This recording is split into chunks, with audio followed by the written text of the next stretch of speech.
It's Shannon. Hello, and welcome to Keeping It Real with Shannon Live.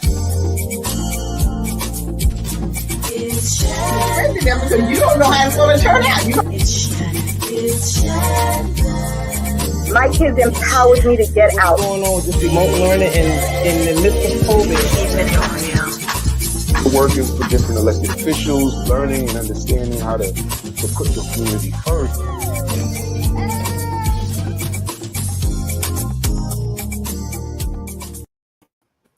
Hello, and welcome to Keeping It Real with Shannon. Hello, everyone. Thank you for watching tonight. Well, hello there, Dr. Vanessa. How you doing? Hello, Lottie. How's everything with you? Oh, good, good, good. I'm so excited about our guest tonight. I can't wait to speak to her. So we're going to introduce her at this time so we can bring her on. Absolutely. Our special guest tonight is Dr. Lizette Caesar. She is a retired New York City educator with over 27 years of experience. She has worked as an elementary teacher, literary staff developer, and now is the founding principal of Mosaic Preparatory Academy, a small elementary school in East Harlem, New York. She is an author of 3 books, which chronicles her real life events. Let's welcome Dr. Liz Caesar to the show. Hello there, Dr. Liz. Good evening, ladies. Thank you so much for having me tonight. I'm so excited to be here. Absolutely. Well, thank you so much for coming. We're so excited to have an opportunity to talk to you about yourself and your book series, Little Lizzy. I can't wait to find out more about Little Lizzy. The books are so interesting to read. They're a children's book, and these children really, we really we got to get that book out there to these kids because it's exciting. So tell us about your first book, Little Lizzy Learns to Read. How did that come about? So in 2019, I was diagnosed with stage 2 colon cancer. And I had surgery and immediately started to go to cancer center at Maimonides for infusions every week. And so if you don't know, when you're getting cancer infusions, you're sitting down with a port. I have a port right here. And you're getting chemo in you, and you're just sitting there for hours upon hours. And so I actually had to take off a year from being a principal. And I was sitting there very bored. And I was looking at my school's data in terms of how the kids were doing with their reading and their writing and math, and noticing that their skill sets were going down and their interest in reading was going down. At that time, we had an online platform, and we still do, called Mayon, and I could see how often the kids were reading. I had always been their champion for reading.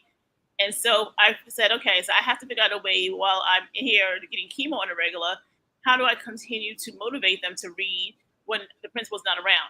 So I started a YouTube channel, Reading with Dr. Liz. And that helped a little bit because the kids were commenting as I was doing read alouds every week. I was sitting in the chairs getting chemo, but I wasn't doing enough. It wasn't a big enough impact. And so I had told my kids my story of how I had challenges learning to read in first grade. But that was years ago when I had first opened the school back in 2008. And so I decided to start telling that story again. And someone suggested, well, why don't you just put it in a children's book also, not just verbally tell it? And so that is how Little Lizzy Learns to Read came about. Really just from me being diagnosed with cancer, really being bored and missing my students and really feeling like they weren't reading enough. And so I wanted to find ways to motivate them to continue to read, even though I wasn't there being their reading cheerleader each and every day.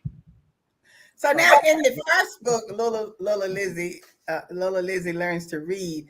I mean, that happens with our children in school today. Sometimes they have problems of reading, but it's how you go about to motivate them to read. So like in your book, just to touch a little bit on it, because we don't want to tell everything. They have to go buy the book. But it's how the family and the brothers and sisters, mother, everybody jumped in, participated to show her how she could learn how to read much better than what she was reading, but it was motivating her to do it the way they set it up. And the book is based on real life events. So this is a true story because I wasn't reading in first grade, and I was in the Brown group, right? So the Brown group was the lowest reading level. A brown girl in a brown group didn't make me feel good to be brown at that time.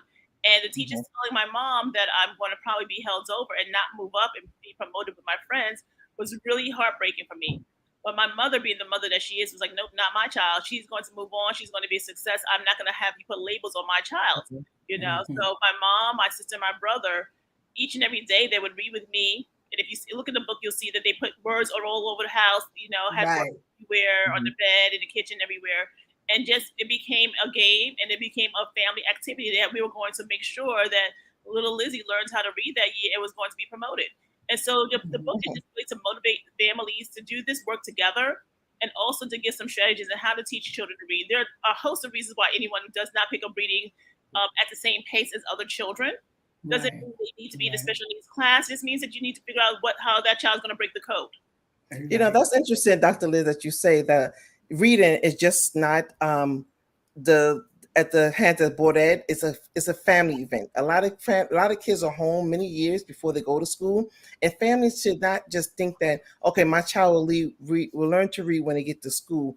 It is an event. I'm glad how you have incorporated the family as a family activity, and it be something that really does motivates the child to be engaged, to want to learn, to want to be able to be curious and be excited to really learn, because reading is going to take them from here to eternity.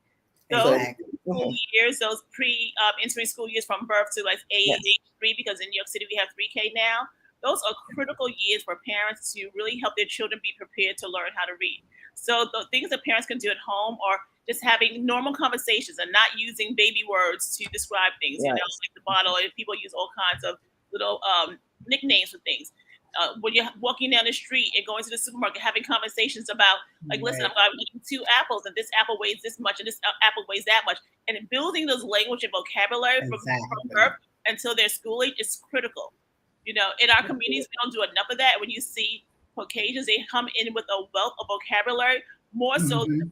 brown children. And we need to do more of that, having daily conversations with our children, reading with our kids several times a day, singing songs, appropriate songs with them mhm. several times a day. You'll see that they're so ready for those reading skills once they get into 3K, pre-K, and kindergarten.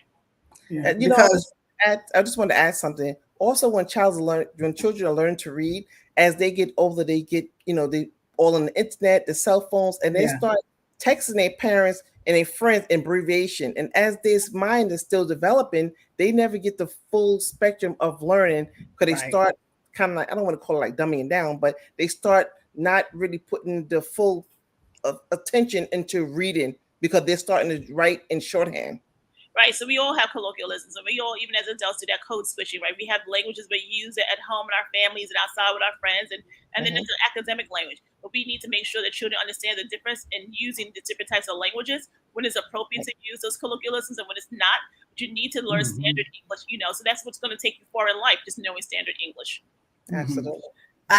Dr. Liz, I also want the parents and guardians to also understand that, our children need to put down some of these tablets and games and stuff and put more books in their hand to read, because every time you see them, they got these tablets and, rather than having a book reading, because if you don't start reading at a very young age from the time you born, you will not really like to read. But when you see kids reading all the time, it's because they started when they were almost from birth to. If I hadn't seen a 4-year-old reading a book myself, I wouldn't have believed it. But I saw this with my own eyes of 4 years. So that way I know a young child can learn how to read a book So at an I early don't age. limitations on families in terms of what type of tool they use to read. My entire doctorate, I did my doctorate in 27 months. I did audibles the whole time. I would drive to work, drive home, and listening to the books. I am an auditory learner. My students prefer the tablets, and so most of the books that we have in the classroom libraries, they can have it either as a paper copy, but they can also go home and use it on a tablet. My thing is to tell parents, as long as kids are reading, I can care less what they're reading. Whether they're reading a comic book, the newspaper, whether they're reading a cereal box. The point is for them to love reading and for them to be self-motivated readers. Because when you put a time factor saying you have to read each and every day at 20 minutes, and that's not coming generically authentically from the child, they're typically not going to fall in love with reading. It's not going to be something Exactly. that's sustainable in their life. That's what So I it was has to saying. be something Yes. that they really want. So what we did at Mosaic is we did surveys all the time with our children. Tell me what books and characters you love to read. Now, of course, like the boys like the Diary of a Wimpy Kid. That's not my type of reading, but if that's what you want to read, I put every single series out there, every cover, every book. It's like comic books. We have 3,000 comic books in the school library. Whatever it is they want to read is what I would get and put in their hands. And so we have to just have conversations. Take the kids to Barnes and Nobles and have them pick out the books that they like to read, and then let that be a family trip once a month. We're going to get you the book that you want. It's not going to be a book I want. And as a parent, you should be buying the same book and having conversations over that book and getting involved in your kids' interests. So Dr. Liz, your next book series was Little Lizzy and the Big Blue Parade, which talked about how your friends supported you while you were sick. So tell us a little bit about that book, because I think this is really, really important when it shows friendship. I'm glad we're discussing this particular book. This book is about my cancer journey, and September happens to be Child Cancer Awareness Month. So when I returned back from work after being told I was cancer free, and I returned back to work, we were in the middle of a pandemic. And coming back full time as a principal in the middle of a pandemic was really challenging, because the kids kept asking me, and they knew I had cancer because I had been in contact with families throughout that whole year of being in cancer treatment. And they were concerned about whether or not they could touch the principal, because we're a hugging, kissing kind of school. My kids would be on my laps. I'd be reading with them, doing math with them. And so they wanted to know, can they hug the principal? Can they touch the principal? And they didn't understand what cancer was about. And so at that point, what I did is I bought every single cancer book around children from Amazon, but none of the books looked like me. And none of the books really told my story. And so again, here I wrote a book about cancer. Even though cancer happened to me as an adult, I wrote it as a children's book so that children have an understanding of what it means for someone to have cancer, and how can we as a community come together to help that person fight cancer and beat it. This book is really good for the simple reason it breaks it down for a child, because we know a lot of time the children, when somebody is sick, you might say, oh, the person doesn't feel well, but they really don't really understand what we are talking about. But you have broken it down in the book on a child's level, where you see that the child is sick, and then the little friends that come over to support and, motivate you, and, just do things to make you feel good and stuff. And this is how we should teach our kids when they're growing up with friends, because that's how you start learning how to be a true friend to somebody. Exactly. And I wanted it to be as authentic as possible. So when you read about Dr. Reed was actually one of my doctors at my Monty. She was one of my surgeons for one of the surgeries. I've had 4 surgeries related to cancer thus far. And I went to them in terms of what should the vocabulary be? How do we unpack these kind of big cancer words for children? What type of diagram should we have in the book? So I really did a lot of research, even though I was living with cancer. I wanted to be child friendly, and so that it doesn't have to only be about cancer. It could be any illness a child in your class may have, right? So that you have some kind of understanding and empathy for that child. And so how can you be a friend to someone who's going through a challenging time? And how do you help them overcome that particular obstacle in their life? Right. So we're going to take a quick break, and we're going to come back to discuss Dr. Liz's 3rd book. We'll be right back. It's Shannon.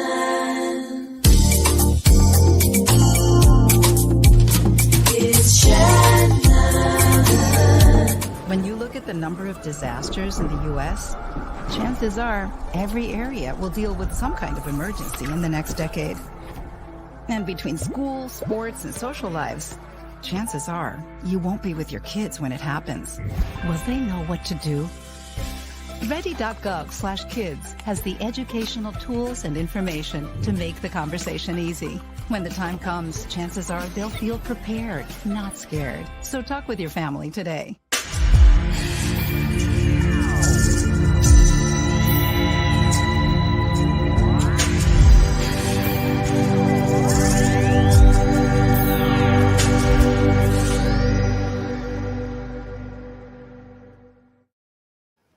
Hi, we're back, and our special guest today is Dr. Liz.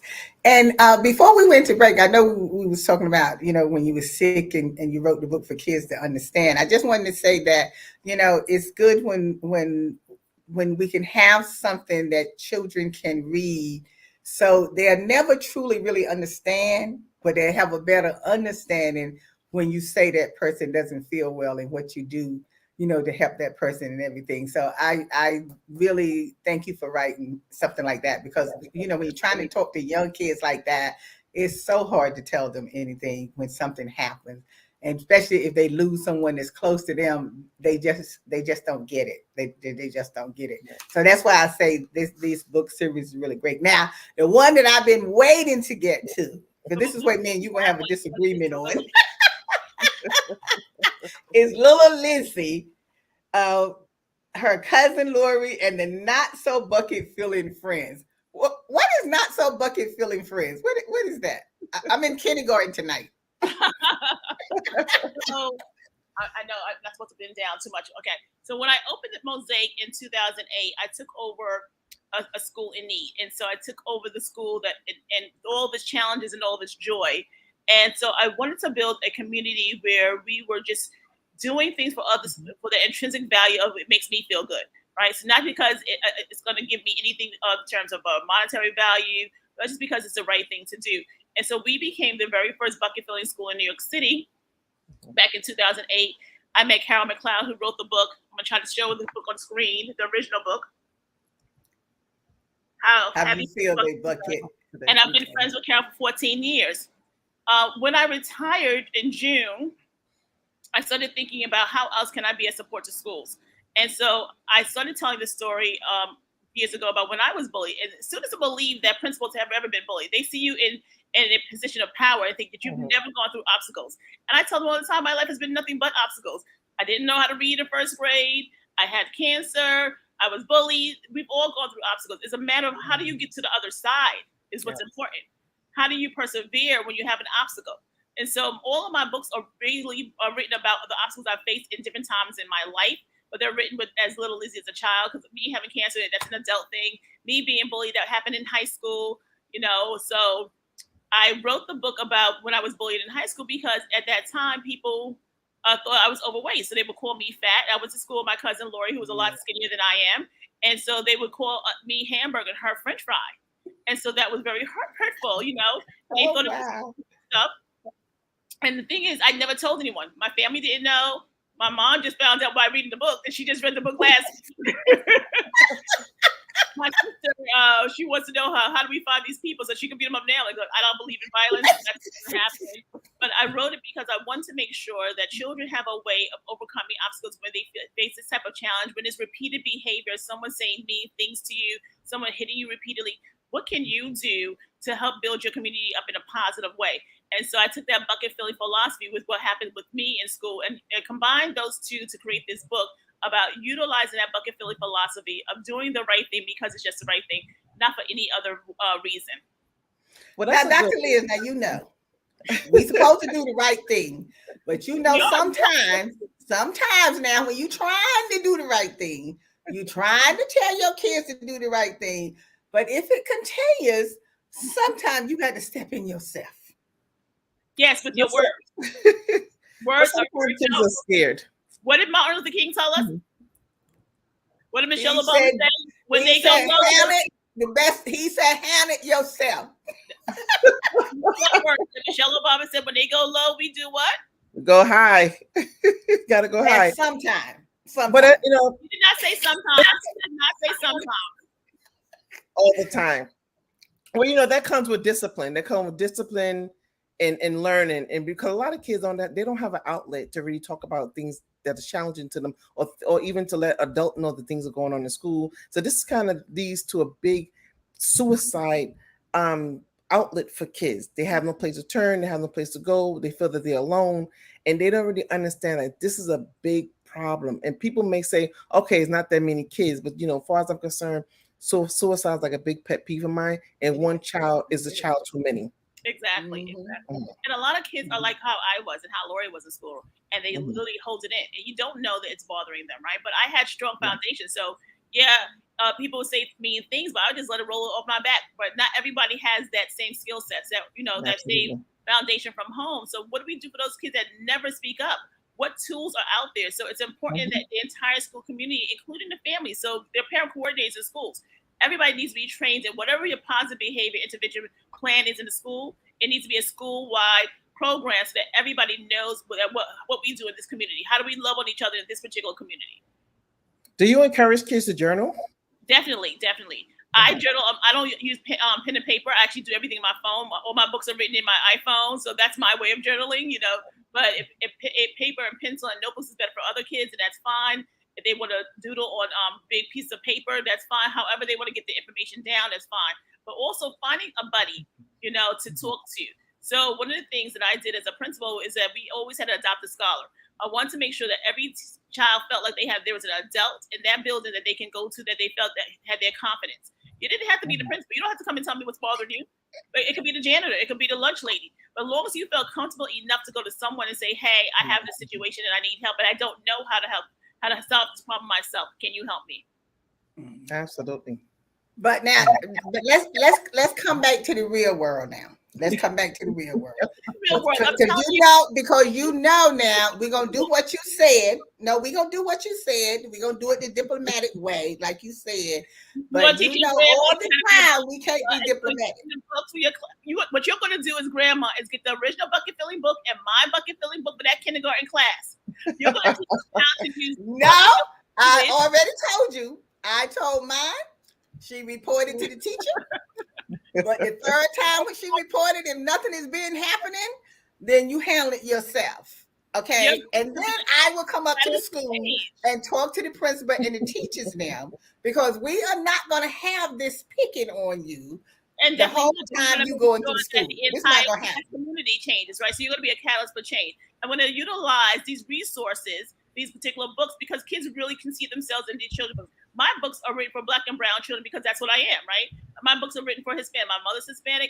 My books are written for West Indian. My father from Trinidad. So I want to make sure that children that look like me can see themselves in books in these particular situations. Mm-hmm. You're going to take these same books and go to the class and say, I'm going to do a read aloud. I'm going to do the bucket filling activity. I can teach you these activities and go into that kindergarten class and do with them.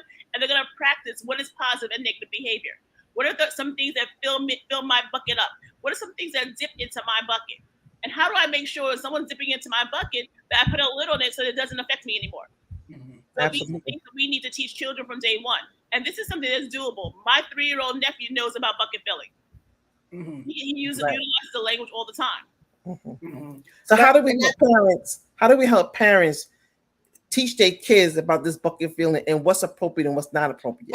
Thank you, Dr. Vanessa, because I was just getting ready to say, now when the parents come up to the conference meeting that you have with them, they're worse than the kids. So how in the world are you going to tell the kids that when the parent is just as bad as the kid is telling them, well, they know what they're supposed to be doing because you shouldn't have been bothering him or her to start with. So, I mean, please. We got to do what we have to do. I'm sorry. No. I'm sorry. Well, remember, we talked about the entire community, right? So the principal's going to send out his or her monthly newsletter. It's all going to be about how we are a bucket filling school and how this particular class helped the homeless shelter across the street. And this class did this in the school, picked up litter, whatever the case may be that they did to fill the community. We're going to have parent workshops on a weekly basis so they understand this particular language and how we're changing our community together. So it's going to take a while. For me, when I was a principal at Mosaic, it took 2 years for parents to start using the language themselves. And we did workshops every single week. We have this thing called Class Dojo. I could videotape myself and send out videos. I would do the read alouds myself to parents. I would have them come in and do workshops with them. But also I did things that showed them I was about them. So even last year when I'm still dealing with cancer now, because I'm stage 4, I would have parents come in and I would do workshops and teach them how to do their resume. I would help them figure out what to wear in an interview. So those are bucket filling behaviors that I would model for parents. And then they would come in and say, well, how can I volunteer and help the school? So it's really about top down, right? So making sure that the leadership is living, breathing, and utilizing this language on a daily basis in each and everything that he or she does. But see, Dr. Liz, that's part of the problem right there that you talked about. See, if all the principals was like you, thinking like you, that I'm going to set up workshops, I'm going to do this, I'm going to start from the top so it drops down.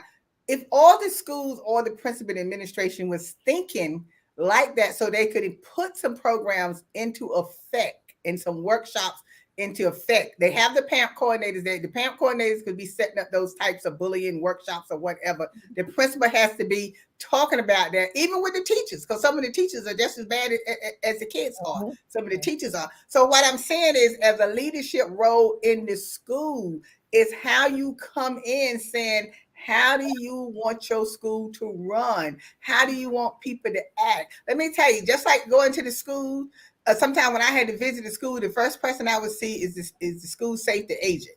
and they would be talking like I don't know where they coming from, the way they would be talking to people at the front. And so I would have to say to them sometimes, like, excuse me, why are you talking like that? Because you don't know who the people are that's coming into school.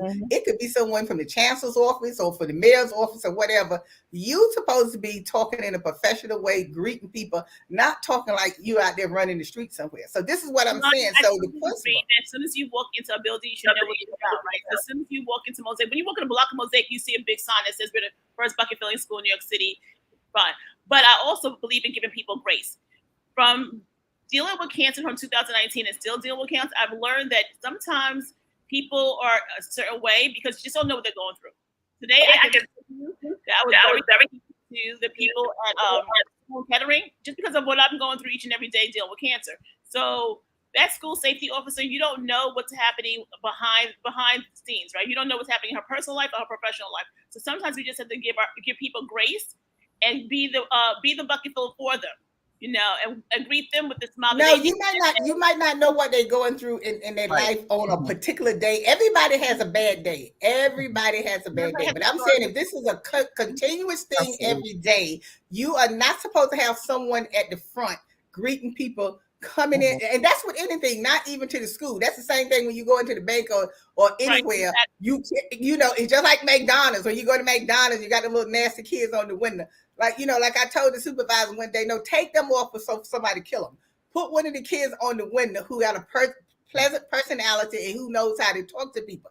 You may have a bad day that day, but what I'm saying, whoever's in charge, the leadership has to make sure that they're talking to all the people beneath them, not beneath them, that's not the right word, under them, so they know how you want them to act. So if people's coming into the door, you let them know, I do not want you disrespecting people when they come into the door and sign in. That's what I'm saying. Like, I'm saying they represent that person in that community, and there should be a certain way that you're greeted in any type of entity, right? Whether it be a public office, a private office, it should definitely be a way that you're greeted and respected upon entering.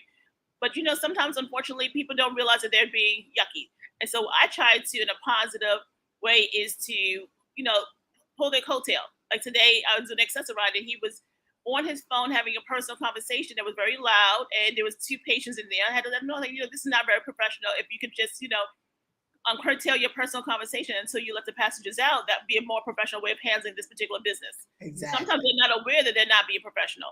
And I try not to do it in a disrespectful way, but just to help uplift them in a positive way. Mm-hmm. Because see, the bullying, I get back to the bullying because that is just, it's so crucial because, all the stories that we have heard about these kids committing suicide because they were being bullied and nothing was being done, nothing was being done about it. So to me, that is crucial. That's why I say, even though we say, okay, we're supposed to tell our kids this, we're supposed to tell our kids that. But like I say, sometimes you gotta, you gotta wheel it in another way and have this conversation with them. But I understand where you were coming from, and we want to talk about this further because see, this bullying is important to me, very important to me because I have seen things that happen to these young people and what happens to them, and they end up killing themselves or killing someone else or whatever.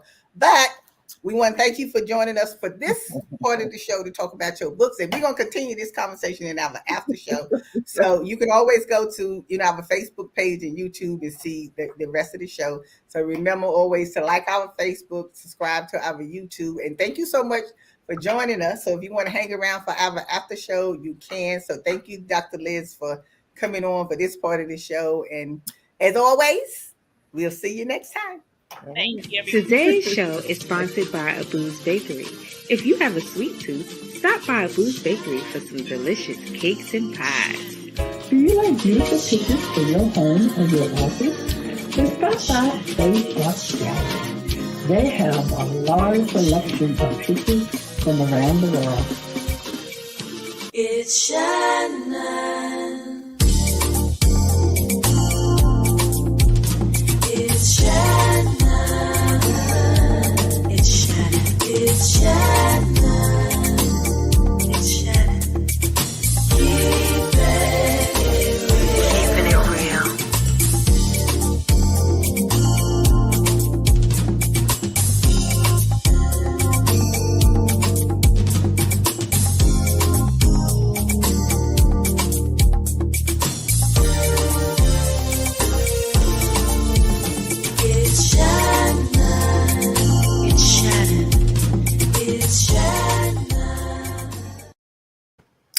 Hi. Thanks for joining us and hanging around for our after show. Our special guest today is Dr. Lisette Caesar, known as Dr. Liz. So now getting back to the bully, because I mean, I know you don't want to hear what I have to say about the bullying. Trust me, I do the same thing that you say do now. Don't get me wrong. I'm very professional. I talk to the kids in a professional way. I talk to my granddaughter in a professional way. I don't teach her to go out there bothering people to get herself in trouble or whatever.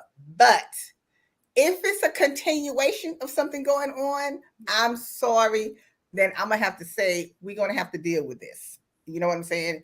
I don't want to go to Malcolm X by any means necessary. I don't want to go that direction, But I ain't gonna lie and say sometimes we might have to get a little bit in there. It ain't gonna happen because it's the same thing to me as adults. Like when someone is, I'm just gonna give you an example. When I was in high school, right?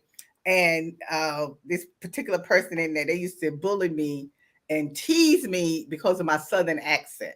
Because even though I've been in New York ever since I was 9, I never dropped my southern accent, right? And so when we'd be in class, I was accustomed to saying to the teacher, "Yes, sir, yes, ma'am," because that's what we would talk. That's how we would talk. So that's what we continue doing.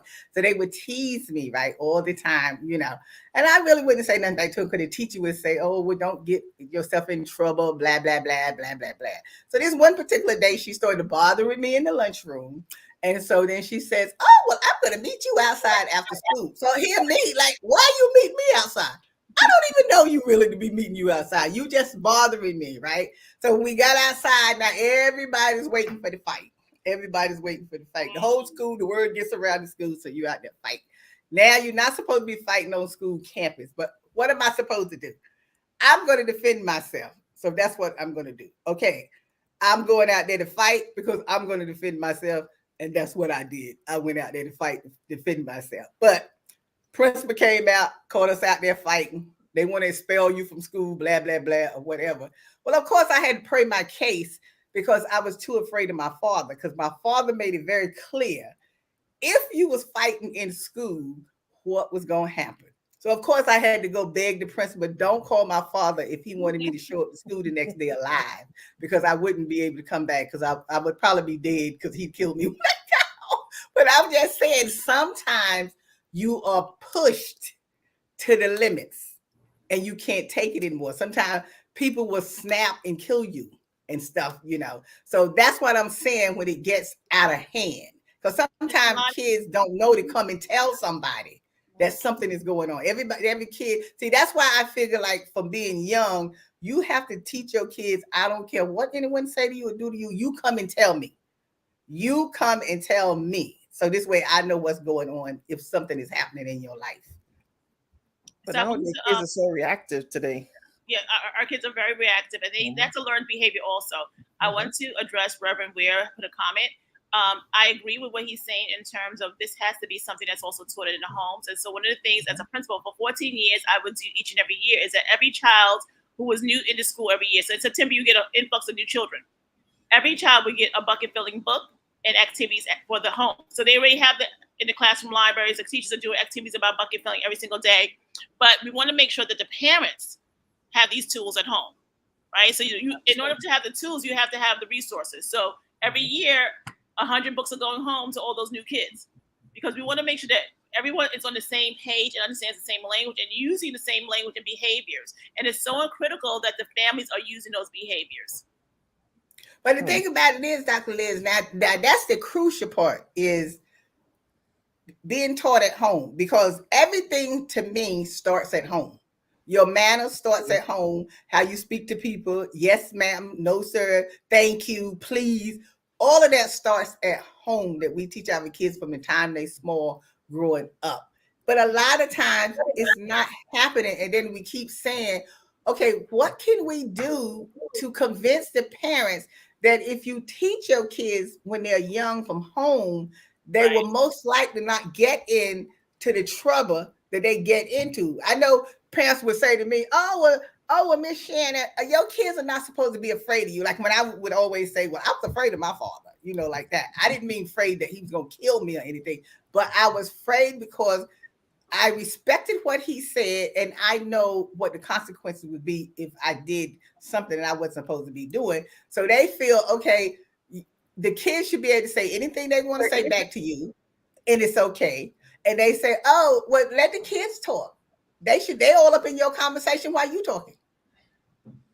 But some of these kids are going through some things at home. A lot of people don't know the school is really like an outlet for some of these kids that are fleeing things that's going on at home. It And could a be safe abuse. place. Sometimes school is the only safe place for these Exactly. children. Absolutely. It could Sometimes, be I abuse. mean, I have dealt with in 27 years a lot of families that have had challenging situations. And a lot of times you hear about the challenging situations from the children, and then you want to pull that parent in, but you want to pull them in a respectful way, right? To still respect their privacy and be that catalyst to help them get the services and supports they need. So I would have that closed door and become that big auntie, that big sister. Or sometimes they needed to call me mom. I still have parents who know that I just recently retired under disability retirement. They still call me every day and say, "Hey, mom, I need to talk to you about something." My parents always had access to me 24/7. They have my personal cell number, not a DOE number. They have my personal number, and they can talk to me about whatever the situation is. I've gotten out of my bed in the middle of the night to help a parent who had a fire to move and different things. So they need to know as parents also, not just children, that there's somebody there who has their back. And what I do is I would pull them into my office, have a conversation with them, like, listen, I'm not trying to teach you how to raise your child, but here's what's going to happen if you continue to teach your child violence. Right. So beyond elementary school, they're going to go on to middle school and high school where the discipline code is very different. Where now we may have police involved in these activities that you're engaging your child in. So let's think about other ways that we can help your child grow in this arena.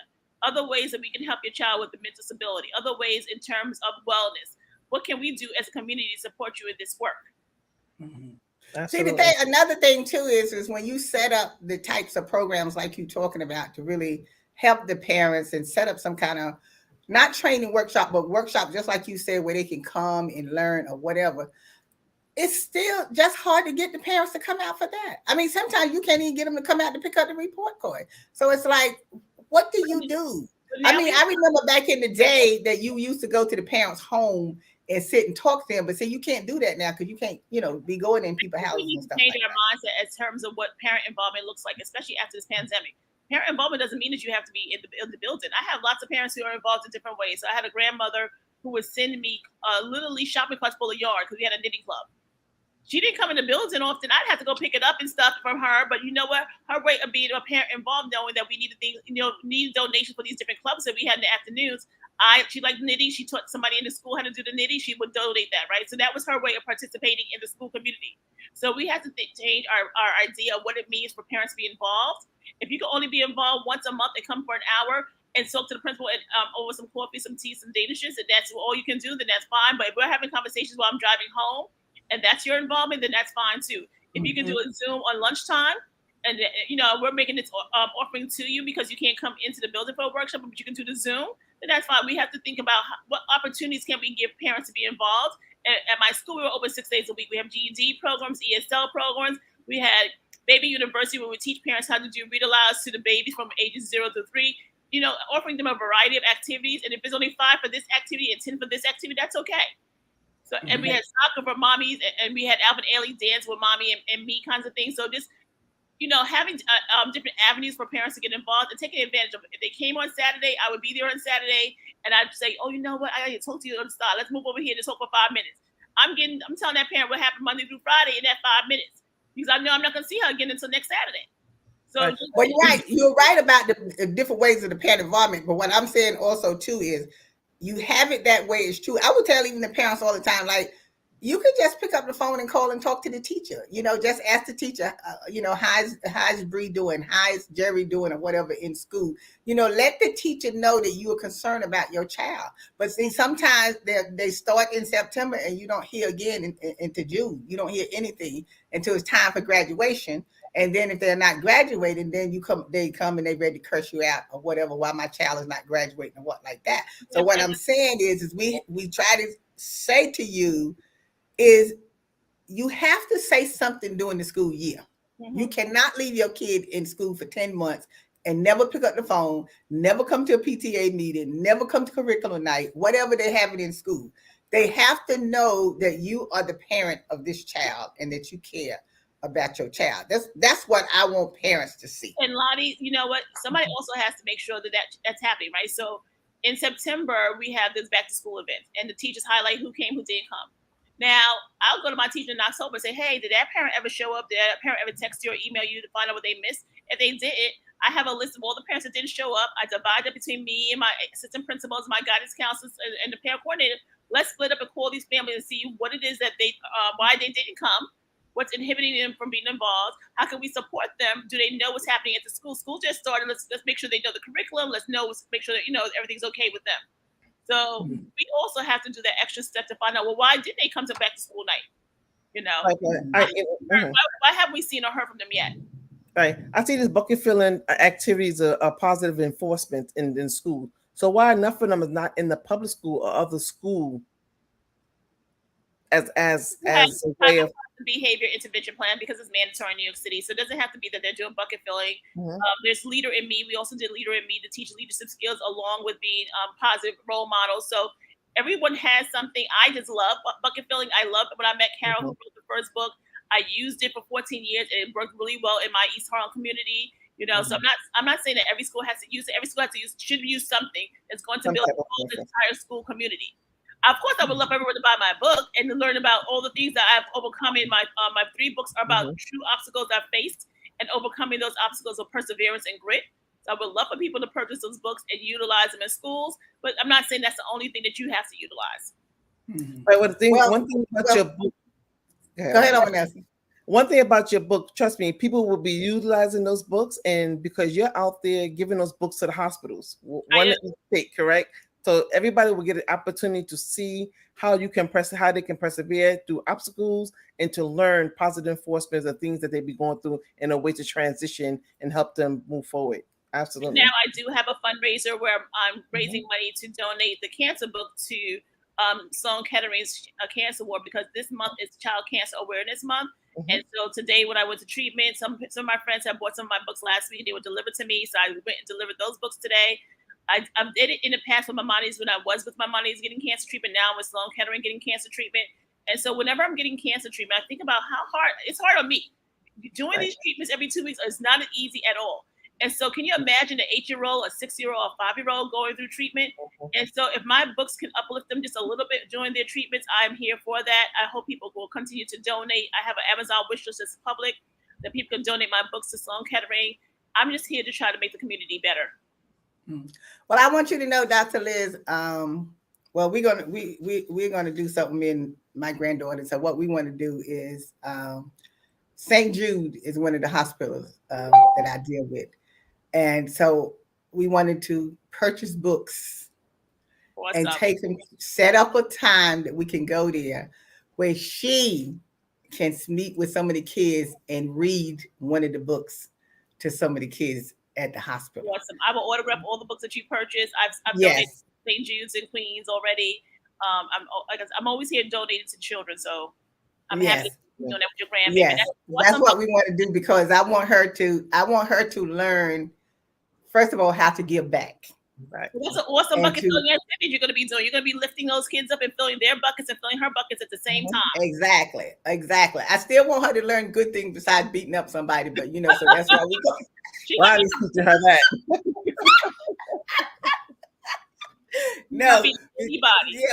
No, all jokes aside, I was just kidding about that. No, I don't teach her to do stuff like that. No, but sometimes I do. But anyway, that's what I got from listening to you and talking to you and from your story. It was just so inspiring. Thank you. So after I read the books and everything, and I said, this is another way, because I want her to go to the places where because what happened in the Lions Club, every year we buy clothes. They do a clothing where you purchase new clothes for the kids, and then you take them, to the shelters and stuff, and you give them to the kids and stuff like that. So I took her shopping, and she picked out clothing. She has her own little money, so she spent her own little money to get the clothing and stuff. And so when we delivered them to the Lions a person's house, she said to me, "Well, can I go when they go to give the kids away so I can see the kids. I said, well, you won't be able to go because of the pandemic. They're not going to let us in the shelters and stuff like that. So now, since it's kind of opened up a little bit, so that's why with the books, I said, well, let's see if we can make an arrangement where you go to the hospital, even if it's not only but 10 kids or 15 kids, and they allow you to take one of the books and read to the kids while you're there. So this way, she also can learn what it is to give back and be able to talk to kids that when you look at yourself, I want her to know how fortunate you are. Mhm. But the same thing with those kids can happen to you as well. So we don't say what things can't happen to us because we don't know what's going to happen to us. All we know is we are living this moment, but we don't know what's going to happen to us. And I think we should try to teach our kids when they're young to start treating people like you want to be treated, Absolutely. because I want her to have some integrity, to be a person that cares about other people. Because when you care about other people, they care about you as well. That's And what God then this, said. exactly. So look, I mean, I can't say enough about you. I can't say enough about you. I'm just so excited to have that chance to talk to you tonight, and I hope we'll get a chance to talk to you again. And if we can get a meeting with the chancellor, so you can tell Chancellor Banks what he needs to put in these schools, them workshops that you were talking about.